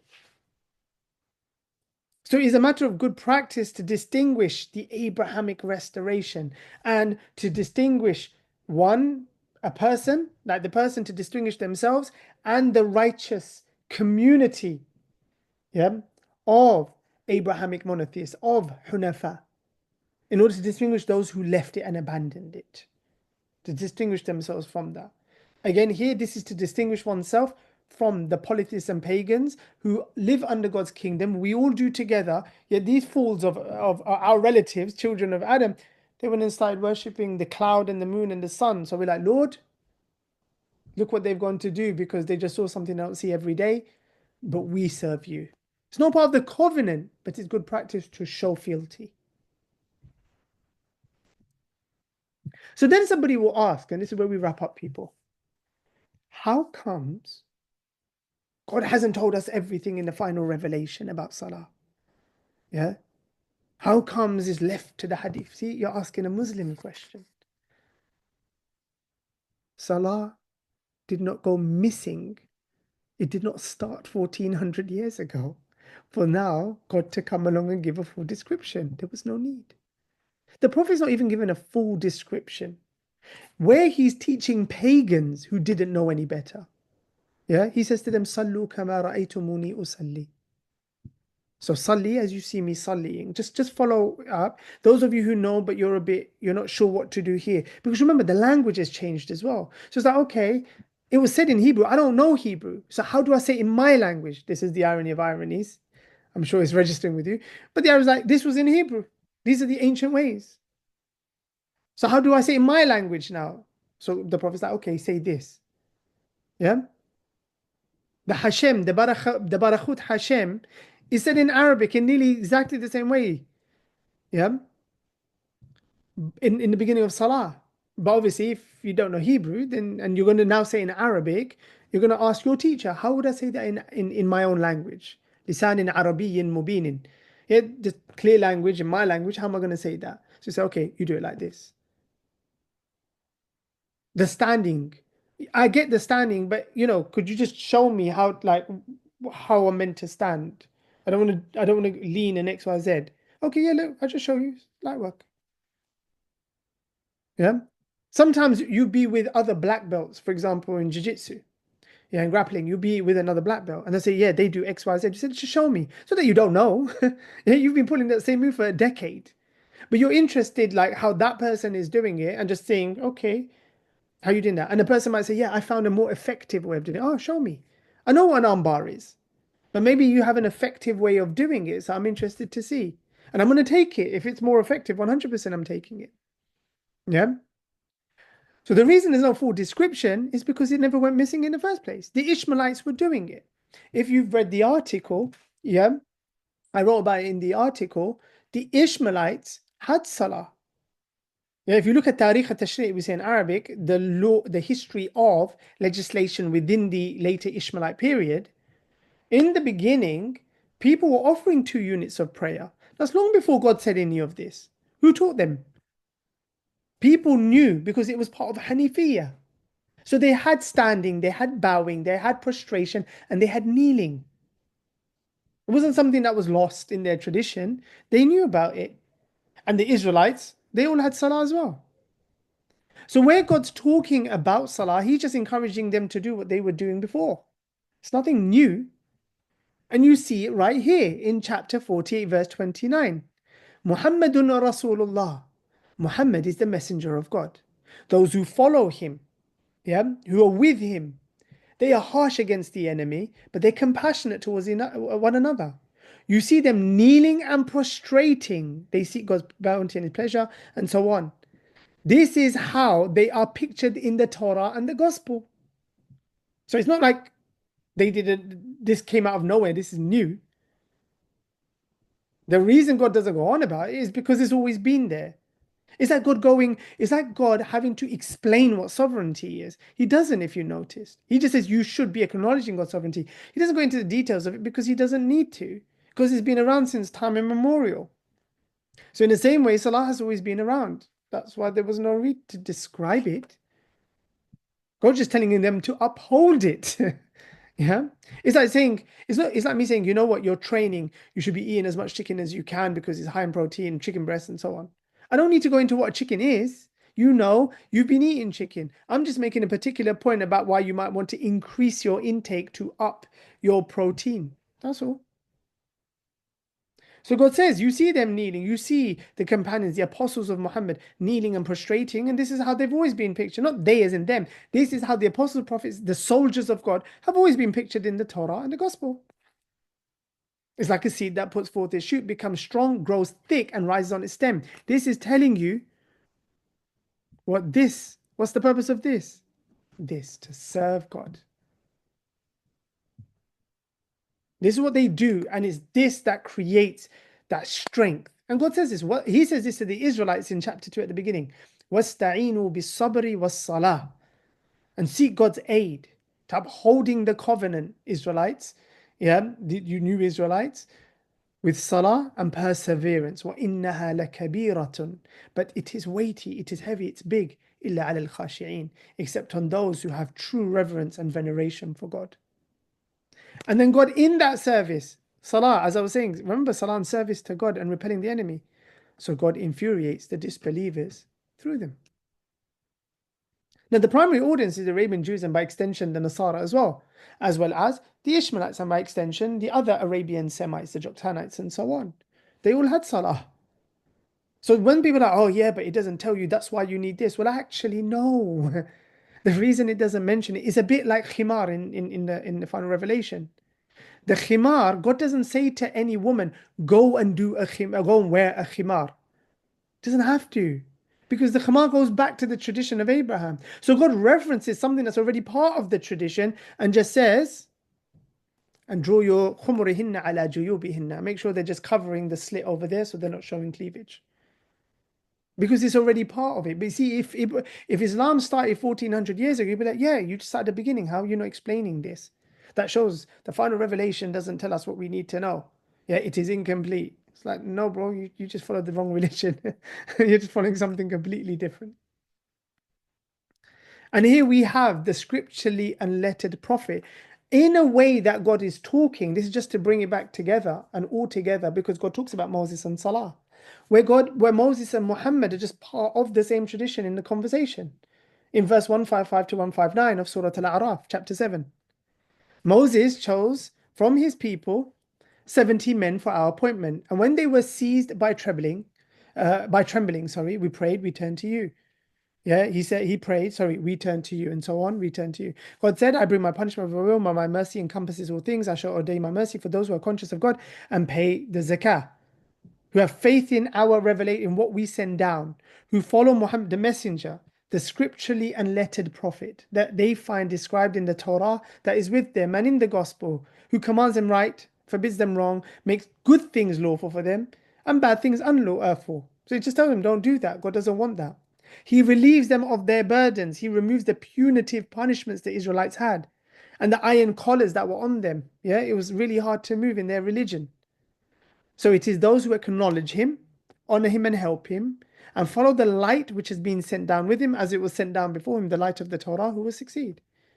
And Muhammad says, yeah, I'm Moses' peoples. I'm a messenger of God to you all. From him who has control over the heavens and the earth, there is none to serve but him. He gives life and death. So acknowledge God and his messenger. The prophet uninstructed in previous revelation, yeah, who has faith in God and his words. And why is this important that he's uninstructed in previous revelation? Because you can't just say he's copied and pasted anything. He didn't even know it to. This God has sent him with this, and you can see this is God's words. And follow him so that you may find guidance from God. And there is a group amongst the people of Moses who guide with truth and who act just accordingly to it. So you see how everything is one, an indivisible whole. Yeah? And that people brings together the entire covenantal law on Salah.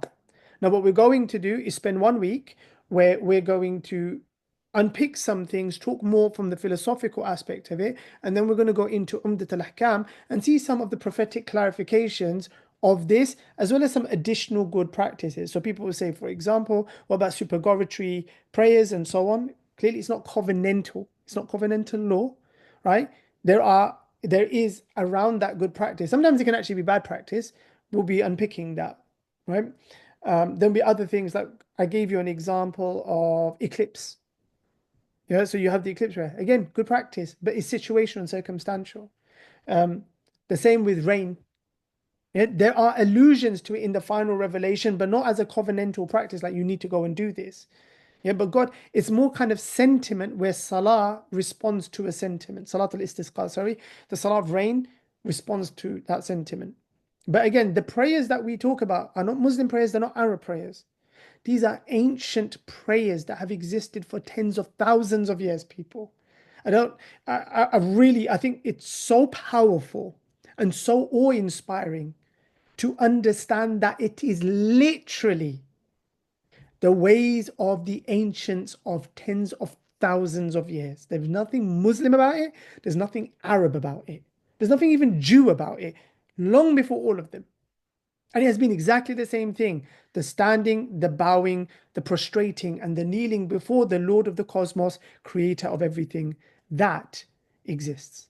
So we're looking at that. We'll spend a week or two philosophizing on this. I feel if we do that quite well, then maybe I'll just move on and start developing the details for everything that we've looked at today from Umdat al-Ahkam, seeing how the Prophet clarified that and what he built on top of that. But everything the Prophet has said, by the way, ever on Salah goes back mostly to what we said here. And there are other allusions, like I said, about rain, for example, the prayer of rain, but it goes back to the final revelation.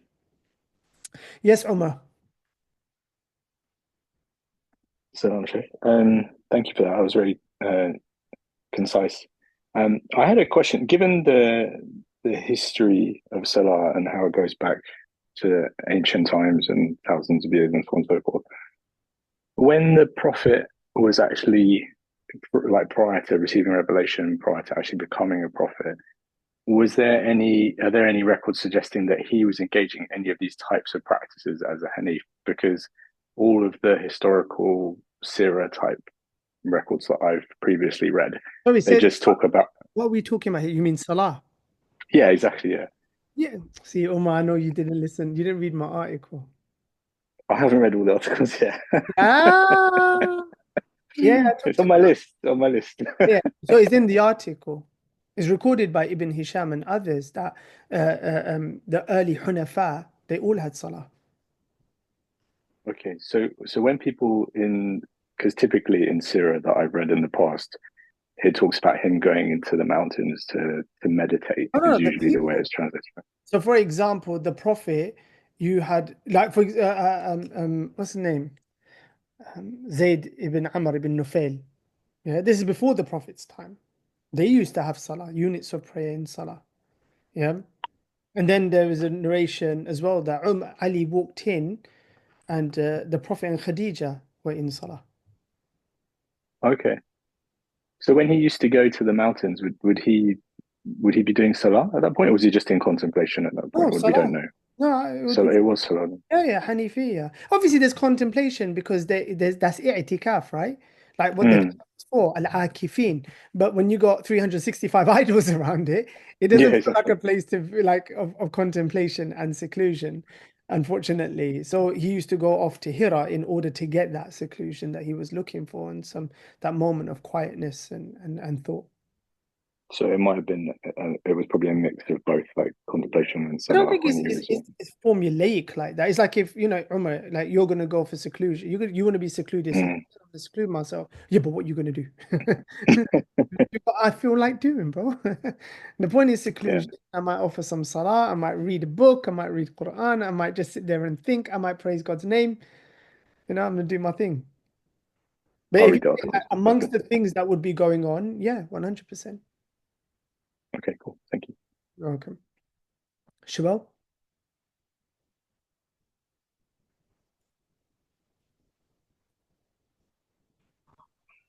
Salam, Sheikh. Can you hear me? Yes, I can. Okay. A quick one off the back of what Umar was saying about Salah before No, leave Revelation. Umar. What's your question? I mean, I had I had a Oh, question. I no, was no, just no, no, no, forget Umar. What's your question? I'm okay. helping you focus, Boston.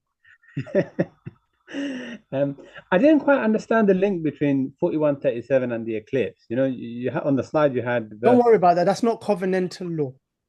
Or is it? Yeah, that's Okay. not, that was my point. There are things about good practice, they Yeah. draw in to sentiment, but they're not covenantal law. Eclipse is one of them. So, in fact, your question is brilliant because it highlights that. Covenantal law is very, very clear. You can see what it is God has told you. Okay. And I don't know if I quite caught that. You mentioned something about there are prescribed times where we shouldn't do Salah. Or is that covenantal law or not? Yes, that is because the covenant law is that these are the periods of time. So if it's not the periods of time, yeah, then you have the periods that aren't any period of anything. Some of those regions, it's okay for you to just come to God, yeah, out of heartfelt sentiment. But there are particular times where you shouldn't. And like I said, when we get there, I'll be discussing them.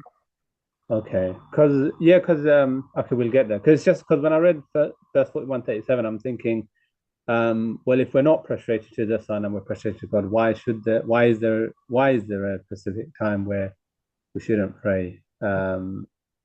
Yeah. Okay. Brilliant. Cool. Thanks. Thank you, sure. Brilliant, people. Well, the point was to be concise, succinct, to give it to you in a way that now you can really, really process, or you can process really, really well. It comes down to basically the fundamentals come down to that. Anything else, anything else is either clarification, yeah, or second order conversation, but it's not covenantal. It's not the default covenantal law. Now, someone say, yeah, but what about in standing? You have to do Fatiha. Do you? Yeah. What we do know is that there has to be expression. Yeah. So in the standing, that is where God talks about, Quran al-Fajr, yeah, the reading of the dawn. So we know there is a reading of the law. And we know there is a proclamation of God's name and glorification.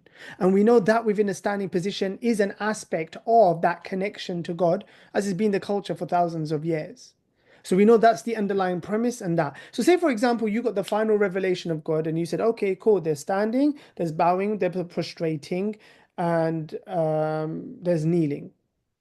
Yeah, and I got the reading part from there. So we read some law in there and we proclaim God's name, X, Y, Z, and so on. And you don't know anything about what the Prophet taught. You do not understand anything about Ishmaelite standardization. You live somewhere in the Pacific Islands. Yeah. Are you doing Salah? 100% nobody can deny that that is Salah. No one can deny it's Salah. What you can say is that's not the standardization of the Ishmaelite legacy. Of course, it is Salah, and you are reflecting a more primordial time. Yeah. But God gave us the Ishmaelite standardization. But if you don't get that, no worries. This is Salah. Will they meet God and God will say, you didn't venerate my name and so on? You didn't bow on X and Y and Z? No, they won't say that. Would it bring about similar outcomes? 100% it would. Yeah. Then someone says, yeah, but what about, I just want to do my own thing. But your own thing is never going to be better than how God did it for you. Because the Prophet showed you, because he said, Sallu kama ra'aytumuni usalli. So the Prophet not showed you, sorry. The Prophet showed his apostles, and that's passed down. We're going to talk about that later as well. We're not going to leave any stone unturned, don't worry. Right? But remember what Abraham and Ishmael said to God. Arina manasikana wa tub alayna. Show us our devotional rites. How do you want us to show devotion to you, venerate you? What do you like? It's like someone saying to me, listen, what do you prefer? Birthday card, chocolates, roses, X. What do you want? And I say, you know what? I like a box of chocolates. No, I don't want any cards. Send me an e-card. Just we're wasting paper, and so on. And I've got a rose bush outside my house. So I'm good to go. But chocolates, yep, send that. That's my preference. That's what I'd like. Yeah. So they said to God, show us how you want to be venerated. God said, well, I'm a king. I want to be venerated like a king. This is how I want you to venerate me. Then you come and say, well, no, I think I can do it better. It doesn't. Do you understand? This is not a Muslim Christian conversation. It's not a ritualistic one. That just it's not common sense, all right? It just doesn't even come on. Let's just be normal, intelligent people. Then okay, cool. If God is saying that's the way to show veneration, yeah, is the way that I do it and it's the way that God wants it done, then I'm good to go. Where's the debate? Why is there even a conversation thereafter? It doesn't make sense. Yes, Yusuf. You know, at the end of Surah number 15, where God says, "Celebrate the glory of your Lord and be among those who bow down to Him." وَقُم مِّنَ السَّاجِدِينَ. Is He referencing the ancient, like the Israelites and people before the Prophet, that were of those who are bowing to Him? Or Yeah, be from that ummah.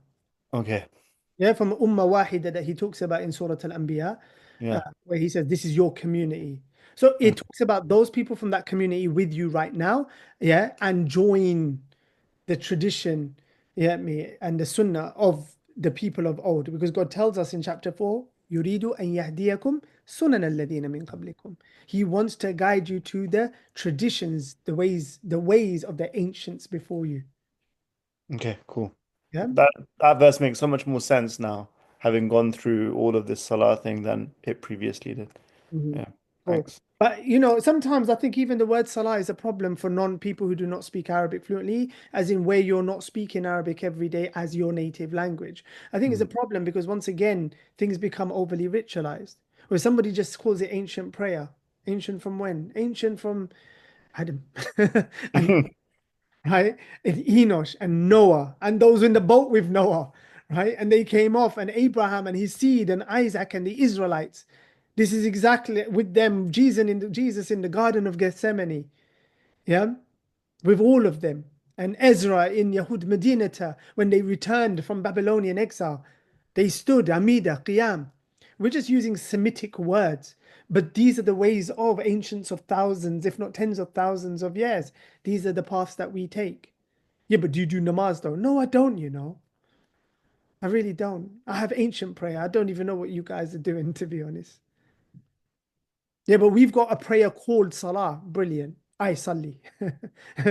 You got a prayer called Salah. I salli. I can, if I have to use the verb in Arabic, then I connect. Yeah, I pray, I connect. I don't know what you're doing out here. And what they've got is yoga. Yeah, ritualized formations of something that they just have to do, otherwise they'll burn in the hellfire. For us, it's basically when I'm about to go into battle, right? I'm about to go out, serve the Lord. I stand before him, glorify his name, proclaim his greatness, proclaim his holiness, seek his protection and his aid. Yeah, with true veneration. Yeah. And then I go off to serve him, wafa'alul khair, and do good works. Completely different conversation and story. But people, I'm interested to hear your thoughts as well. So I'm going to love you and leave you now and let all of that muster. And this, God willing, will be up. You can watch through it again as well. And I'll have some of the slides, the parts of the Quranic phrases and stuff for you. So you can download that and have a good look at it and get deep into it. And what we're going to do over the next couple of weeks is expand on the details and the clarifications that the Prophet gave on the covenantal law, yeah, when it comes to devotional connections to the Most High. So anyhow, please do enjoy the rest of your evening and what's left of the weekend, and I hope you have a wonderful weekend. Of course, if you're in Britain or in London particularly, the weather's amazing. Please do enjoy it as much as possible. So take care, and may God's peace and blessings be with you all.